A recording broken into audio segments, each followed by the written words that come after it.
Selamat berjumpa kembali dalam layanan audio Sahabat Seperjalanan. Hari ini adalah hari Minggu 4 Mei 2025. Tema renungan saat teduh kita dengan judul Mengubah Kutuk Jadi Berkat. Firman Tuhan terambil dalam Roma 12 ayat 13 sampai ke 14. Demikian bunyi firman Allah. Bantulah dalam kekurangan orang-orang kudus dan usahakanlah dirimu untuk selalu memberikan tumpangan. Berkatilah siapa yang menganiaya kamu, berkatilah dan jangan mengutuk. Mari kita berdoa. Bapa yang di dalam surga, kami ingin terus belajar menjadi orang yang dipenuhi dengan berkat-berkat Allah dan bukan dipenuhi dengan kutuk dan sumpah serapah. Dalam nama Tuhan Yesus kami berdoa. Amin. Shalom sahabat seperjalanan yang dikasihi Tuhan. Ada sebuah pemahaman teologi, apakah benar bahwa Tuhan itu mengutuk kita?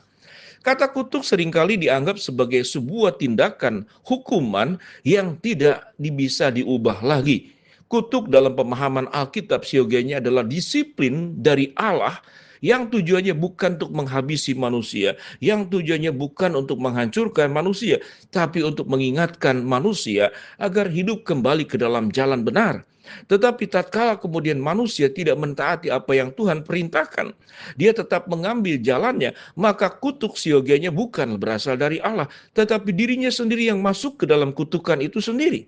Sehingga kita perlu memahami pemahaman kutuk bukan sebuah rancangan Allah memberikan sebuah keburukan kepada setiap kita masing-masing.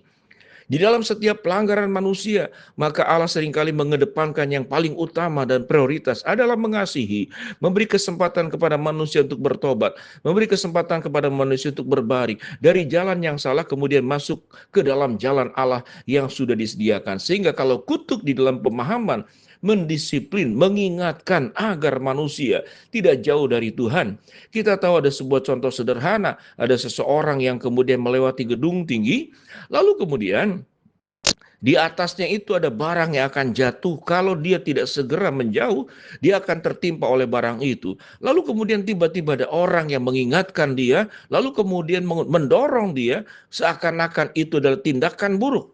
Jadi artinya mengapa saya tidak bersalah didorong sampai kemudian terjatuh, karena waktu disampaikan bicara dia tidak mendengar. Dia dorong orang itu sampai jatuh ke bagian yang lain, di tempat lain, dan barang yang di atas itu yang jatuh itu kemudian ke lantai dan tidak menimpa orang tersebut.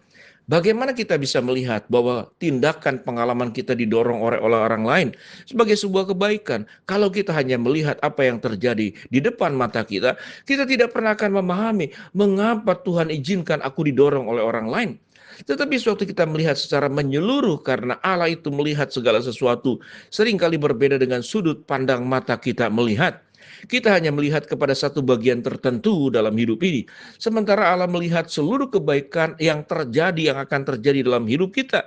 Kadang-kadang Tuhan izinkan ada pengalaman kita didorong dan kita terjatuh. Supaya bagaimana? Supaya kita terhindar dari sebuah malapetaka yang jauh lebih hebat, yang jauh lebih dahsyat, yang bisa membunuh kita, yang bisa menghancurkan kita. Jadi kutuk kalau kita kaitkan dengan bagian firman Tuhan, Tuhan izinkan kutuk itu seyogianya adalah sebuah pendisiplinan agar kita kemudian tidak melakukan perbuatan-perbuatan buruk dan kita berada tetap di dalam berkat Allah. Kita kembali kepada firman Tuhan yang kita baca tadi. Roma 12 ayat 13 sampai ke 14. Bantulah dalam kekurangan orang-orang kudus dan usahakanlah dirimu selalu memberikan tumpangan. Berkatilah siapa yang menganiaya kamu, berkatilah dan jangan mengutuk. Di sini ada dua bagian. Bagian pertama adalah perbuatan yang indah, perbuatan yang baik. Kebiasaannya adalah membantu orang yang kekurangan, khususnya orang-orang kudus. Usahakan selalu memberikan tumpangan. Berkatilah siapa yang menganiaya kamu. Ayat keempat 13 mungkin lebih mudah. Karena apa? Membantu orang yang kekurangan, memberi tumpangan orang yang membutuhkan.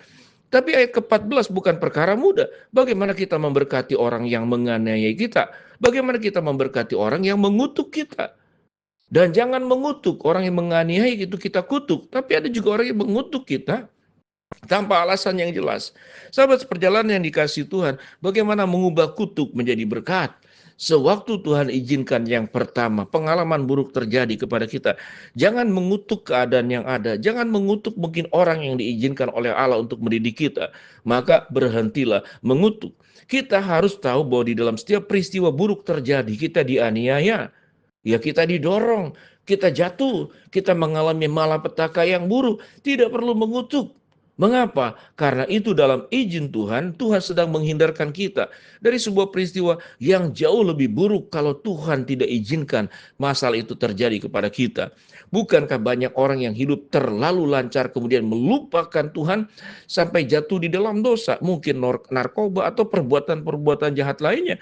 Sehingga orang tersebut itu kemudian berurusan dengan masalah hukum negara, kemudian berurusan juga dengan pembalasan.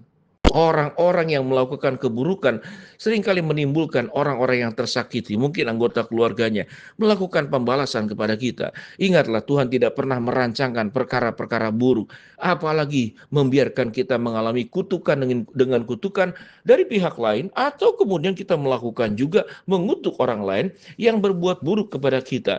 Biarlah sesuai dengan tema daripada renungan kita saat ini, bagaimana mengubah kutuk itu jadi berkat. Sewaktu Adam dan Hawa jatuh dalam dosa, Allah memberikan sebuah katakanlah perintah. Engkau itu akan bersusah payah mengolah tanah ini. Engkau akan bersusah payah melahirkan. Engkau akan bersusah payah dan engkau akan diusir, dikeluarkan dari Taman Eden. Dan itu dilakukan oleh Allah. Kita mungkin boleh berkata, Tuhan mengapa engkau begitu kejam mengeluarkan aku dari Taman Eden. Taman Eden bagi kita mungkin zona nyaman. Taman Eden bagi kita mungkin yang selama ini kita perjuangan ada pada diri kita. Tiba-tiba dirampas, kita dikeluarkan dari Taman Eden, dari zona nyaman kita. Ingatlah, Tuhan punya niat baik agar kita tidak terus bersekongkol dan kemudian melakukan hubungan dengan iblis yang makin hari makin menjauhkan kita dari Tuhan. Rancangan Tuhan adalah rancangan terbaik. Rancangan Tuhan adalah kita dilimpahi oleh berkat-berkat sebagaimana berkat yang diberikan kepada Abraham dan keturunannya Ishak, Yakub sampai kepada kita. Itu terjadi berkat Allah.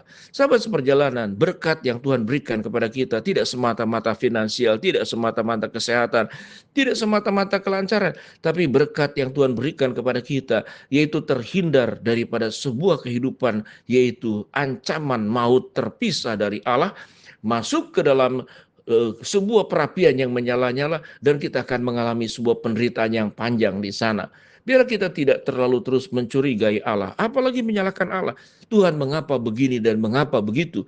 Tuhan mengapa kejadian yang tidak menyenangkan, kejadian yang menyakitkan, kejadian yang seakan-akan membuat hidupku hancur, itu engkau izinkan. Ingatlah, sewaktu Tuhan mendorong kita, Tuhan kemudian meminta kita keluar dari zona nyaman di mana engkau berdiri, engkau keluar dari Taman Eden hidupmu. Karena engkau berbuat dosa, Tuhan dorong, dan itu mengingatkan kita supaya kita berhati-hati dalam hidup, bahwa yang paling utama di dalam segala sesuatu, biarlah kita boleh mempercayai Allah merancangkan semua berkat yang terbaik kepada kita. Kalau kita menyimpang ke kiri dan ke kanan, kadang-kadang Tuhan izinkan ada peristiwa buruk yang terjadi kepada kita, tapi tujuannya adalah untuk membawa kebaikan kepada setiap kita masing-masing. Sahabat seperjalanan, mari kita merefleksikan diri kita. Allah tidak pernah memberikan rancangan kutuk dan melakukan perbuatan yang buruk terhadap kita. Tetapi semua pengalaman hidup itu akan menolong kita, menyadarkan kita, kita tidak berada di jalan yang salah, kita tidak mengikuti suara yang salah, kita semata-mata tetap ada bersama dengan Bapa, bersama dengan Kristus dan Roh Kudus, maka hidupmu tentu akan dilimpahi oleh berkat-berkat dan bukan kutuk. Mari kita berdoa. Bapa dalam surga, terima kasih buat kebenaran firman Allah yang kami pelajari. Hamba-Mu berdoa buat sahabat seperjalanan yang sakit, Tuhan jamah sembuhkan. Sahabat seperjalanan yang sedang menghadapi masalah, Tuhan bukakan jalan. Sahabat seperjalanan yang sedang berdoa, mengharapkan sesuatu, Tuhan kabulkan dengan cara dan waktu Tuhan yang terbaik. Di dalam nama Tuhan Yesus kami berdoa. Amin. Shalom. Tuhan memberkati kita semua.